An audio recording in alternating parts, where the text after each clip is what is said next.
السلام علیکم ورحمۃ اللہ وبرکاتہ جی قدر من کتن کو محمد صلی الله علیه وسلم نن کوم مخه دا تاسو ګوره د چکدرې د عدالت مخه دا نن دور د مخي اسپندیار خالد چې کوم اسسټنټ کمشنر ادینځي دی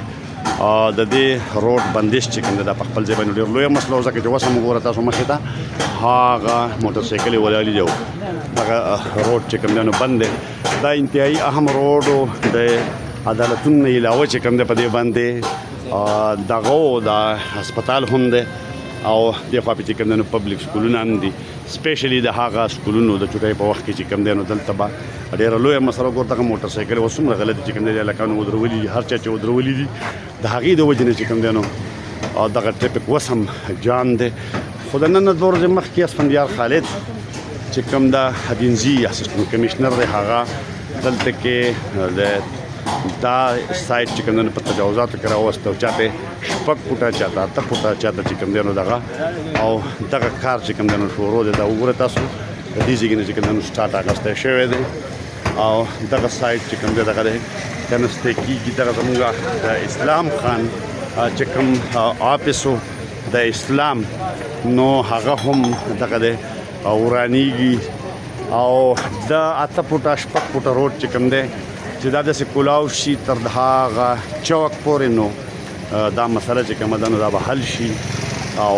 دا ګوره دا موټر سایکل انتهایی مطلب دا چې غلطي ودرېدلې دي په دې کې هم پکار ده چې خلک لږ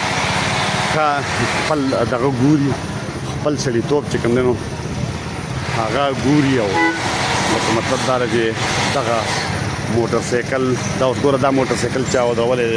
دغه کونه ورله چې کوم نه بهر ته ایستلې ده نو خلکو تم پکار ده چې لږ گزاره کوي او دغه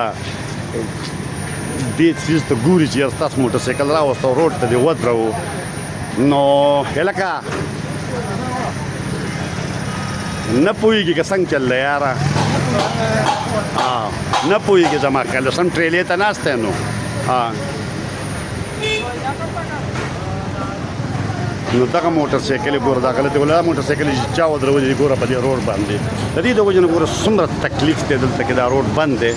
موږ له هم پکار دی یاره چې لکه لږ سړی مطلب دا دی چې خپل غلطۍ ته هم غلطي ووایي او لکه مطلب دا دی چې که دا موټر سایکل اوس ټیک ولاړ وی دا ټیک ودرېدلی وی دا دننه غاډې ته ننوتی وی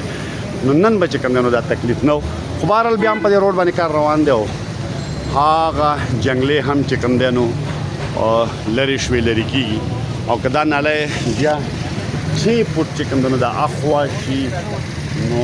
انشاءالله چې دا مسله چې کوم دی نو دا به حل شي خو دا موټر سایکل والا بیخي جرمانه کول پکار دي ځکه چې د دې د وجې نه ګوره دا څومره تکلیف دی دلته کې بهرحال کار روان دی چې روډ کلاو شو نو مسله به حل شي او دغه شروع پې شوې ده او دا ډېر زیاته ضروري وه او دا د هسپتاله پورې پکار ده چې مخکې لاړه شي او دا تجاوزات چې کوم دی خاتمه وشي